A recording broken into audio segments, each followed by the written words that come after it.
Every day, something dramatic happens in the Caribbean that affects our lives. We'll give you the details. We'll give you the facts on Caribbean Perspective with Eddie Frederick. Here's Eddie Frederick. Welcome to Caribbean Perspective. So glad you can join us. The story that takes the lead in today's edition for Tuesday, 26th November 2024, and brought to you in association with our friends at Antillean Group. Caribbean firearms trafficking surge, U.S. guns fuel regional violence. Details after this important message. Believe in our strength, we'll stand by you. Protection from all, perils big and small. Reassurance we give, it's so clear to see. Peace of mind, that's a service guarantee. We look after all our family. Yes, we do at every opportunity. Antillean Group, underwriters of all classes of insurance solutions for your protection and investment. Live well financially.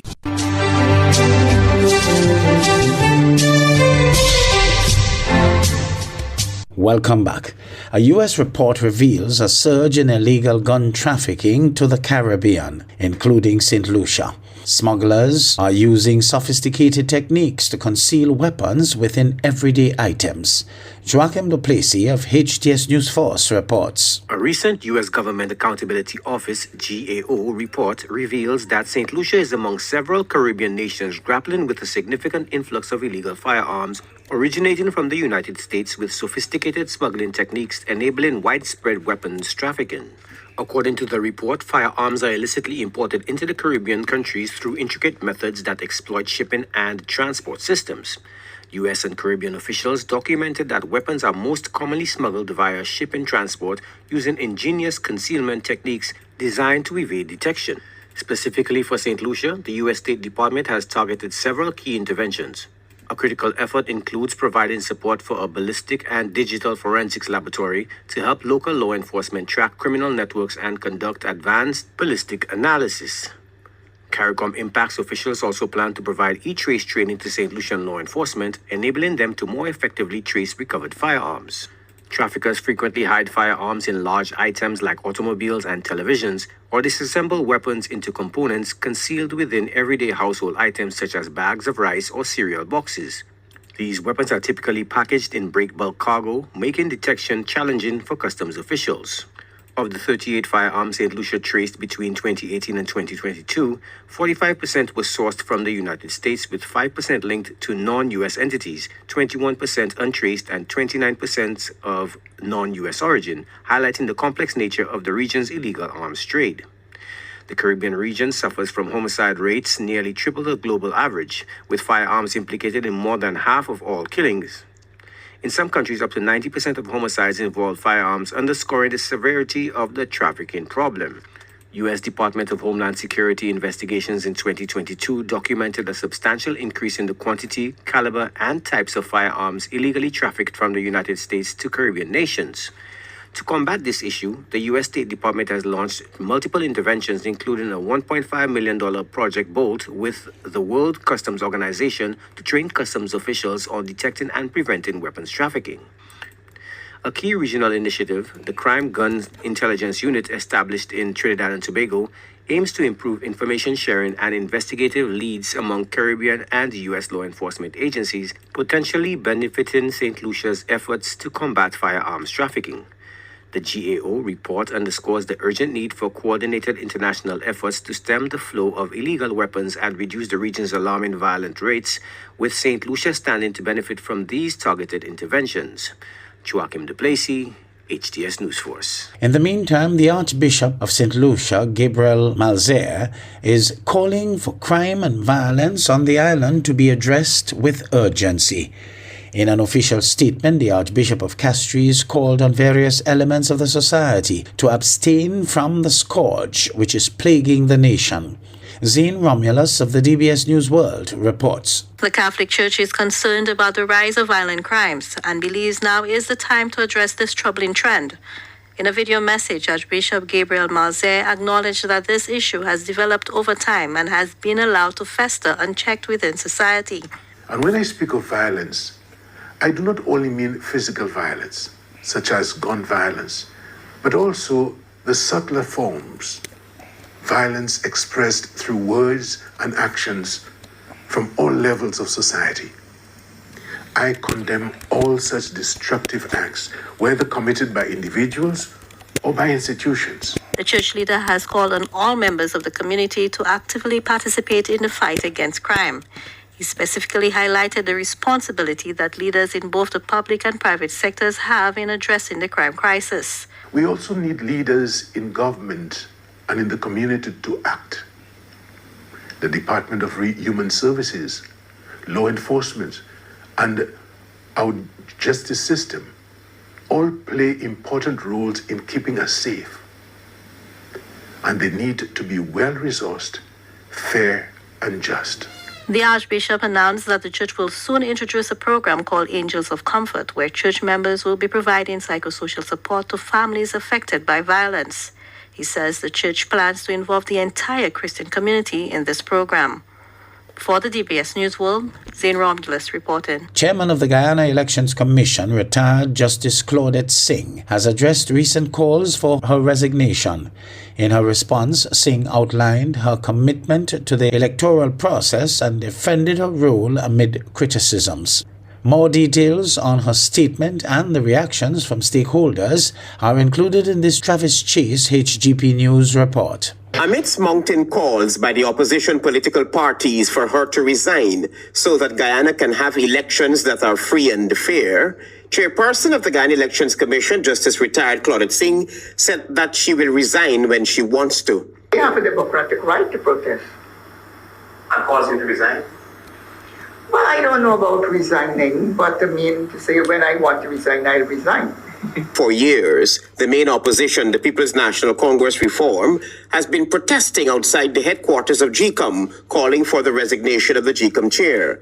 The PNCR has accused the chairman of constantly voting with government-appointed members of the Guyana Elections Commission against positions taken by opposition-appointed members. There is an accusation that I'm always voting with the PPP.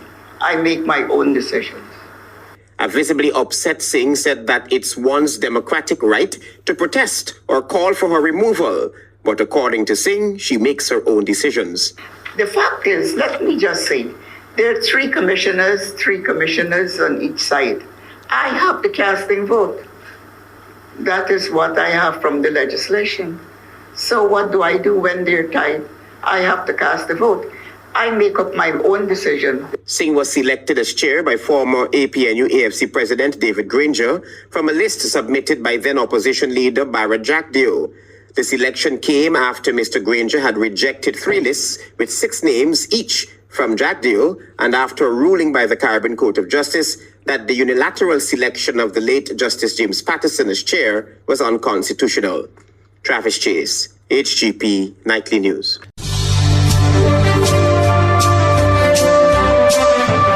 You're listening to Caribbean Perspective with Eddie Frederick, in association with our friends at Antillian Group, underwriters of all classes of insurance solutions for your protection and investment. Live well financially. The hurricane season is now upon us, so we as Caribbean people need to remember to think safety and be prepared.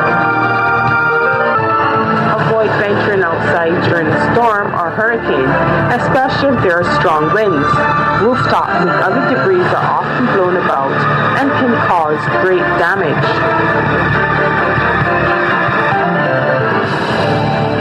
Still on Guyana, Assistant Commissioner of Police Calvin Brutus, Woman Police Sergeant Latoya Bromell, and Latham businessman Corwin Nicholson appeared in court on Friday to face multiple charges. The trio granted bail following their arraignment. The charges stem from ongoing investigations into allegations of misconduct and other offences. HGP's Tiana Cole provides further details on the court proceedings, the conditions of their bail, and the implications of the charges for the accused. Friday, Calvin Brutus, who is also an attorney at law, appeared alongside businessman Corwin Nicholson and Woman Sergeant Latoya Bromell before Acting Chief Magistrate Faith McGusty at the Georgetown Magistrates Court. The trio faced 7 joint charges of conspiracy to commit a felony, which is obtaining money by false pretense. The 7 charges stated that between December 1, 2023 and January 31, 2024, with intent to defraud, together, they conspired to obtain $101 million from the Ghana Police Force headquarters for goods that were never delivered. The trio was not required to plead to the indictable charges and were granted bail in the sum of $700,000 each. Additionally, Brutus faced 7 separate counts of misconduct in public office, contrary to common law.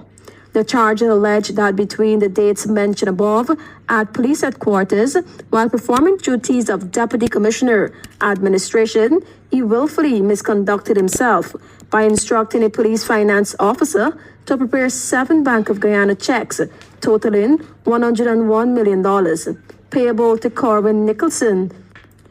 The charges allege that between the dates mentioned above at police headquarters, while performing duties of Deputy Commissioner of Administration, he willfully misconducted himself by instructing a police finance officer to prepare 7 Bank of Guyana checks totaling $101 million, payable to Corwin Nicholson of 3D Construction for the supply of boots, pointed stars, handcuffs casing, uniform cloth, among other items, knowing that the items were not supplied or delivered to the police force without any reasonable justification. Brutus was then slapped with 7 counts of liability of officer. Particulars of the charges stated that between December 1, 2023 and January 31, 2024, he made the opportunity for Nicholson to defraud the state of Guyana of totaling $101 million. On the 7 charges for misconduct in public office, Brutus was ordered to post bail in the sum of $350,000. In relation to the 7 counts of liability of officer, he was granted bail in the sum of $350,000. Brutus' total bail was set at $1.4 million, while Nicholson was granted bail in the sum of $1 million. They were all instructed to make their next court appearance on January 31, 2025. Brutus now faces a total of 252 charges, with bail exceeding $17 million. On October 24 last, Brutus, along with his pregnant wife, Adonica Alder, a police sergeant and a businessman, were brought before the Georgetown Magistrates Court, where they faced numerous charges related to serious financial crimes and other offenses. The quartet was arraigned before Acting Chief Magistrate Faith McGusty on charges stemming from an investigation by the Special Organized Crime Unit, SOCU, of the Ghana Police Force. Following an investigation by SOCU, it was revealed that the case involved over $800 million. Of this amount, $300 million is associated with properties and other assets belonging to Brutus and his wife. The remaining $500 million has been frozen in several bank accounts belonging to Brutus, his wife, their businesses, and their 4-year-old son. Charges were recommended for the accused persons by the Office of the Director of Public Prosecutions, DPP. Tianuko reporting for the AHGP Nightly News. The United Nations is warning that millions of Haitians are effectively being held hostage amid a surge in gang-related violence. At least 150 people were killed over the past week in Haiti's capital, Port-au-Prince, and hundreds of thousands have been displaced. Al Jazeera's Ibtisam Gwenford reports. To soothe her baby, Nadine must put her own fears aside. A nearly impossible task for the mother of 3 who narrowly escaped gunmen in her neighborhood of Port-au-Prince. At 2 a.m., a group of people told us that armed bandits had entered our neighborhood of Salino, and I was at home when I noticed the fire outside. I was there with 3 children, including 2 babies, and we wanted to escape. It was a really terrible day. Can you imagine? At 2 a.m., all alone, without anyone's help, because everyone is trying to escape themselves. For now, the tears have stopped. But on the streets of the capital, violence is spreading. It's the second time Nadine's had to leave her home, and she's not alone. 20,000 others were displaced in a single week. 28 were killed when gang members confronted Haitian police in the suburb of Pétionville. French President Emmanuel Macron is blaming the crisis on the country's transitional council, which removed the former Prime Minister Gary Conille, and on Haitians themselves for letting drug trafficking become rampant in the country. A statement many say is unacceptable. A former colonial power, France imposed a colossal debt on Haiti in exchange for its independence, which, coupled with decades of U.S. interference, broke the Caribbean nation's economy. Not only do they have historical responsibility for reparations regarding the ransom for independence, they also have some responsibility for the chaotic situation Haiti's experiencing today. Haiti's police forces, supported by 400 Kenyan troops, are struggling to contain the situation. Calls are growing for a formal UN peacekeeping contingent to intervene.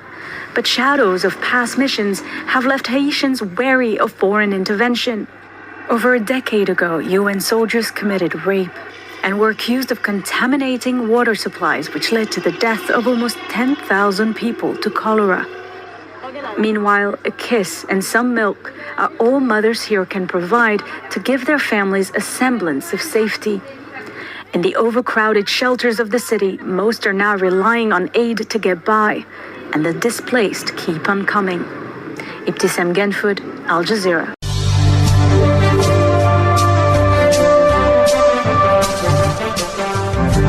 I am Eddie Frederick. This has been Caribbean Perspective, a whole new approach to highlighting developments in the Caribbean. In the meantime, please follow us on Facebook and subscribe to our YouTube channel for daily regional news and more, in association with our friends at Antillian Group. Believe in our strength, we'll stand by you. Protection from all perils, big and small. Reassurance we give, it's so glad to see. Peace of mind, that's our service guarantee. We look after all our family. Yes, we do at every opportunity. Antillian Group, underwriters of all classes of insurance solutions for your protection and investment. Live well financially.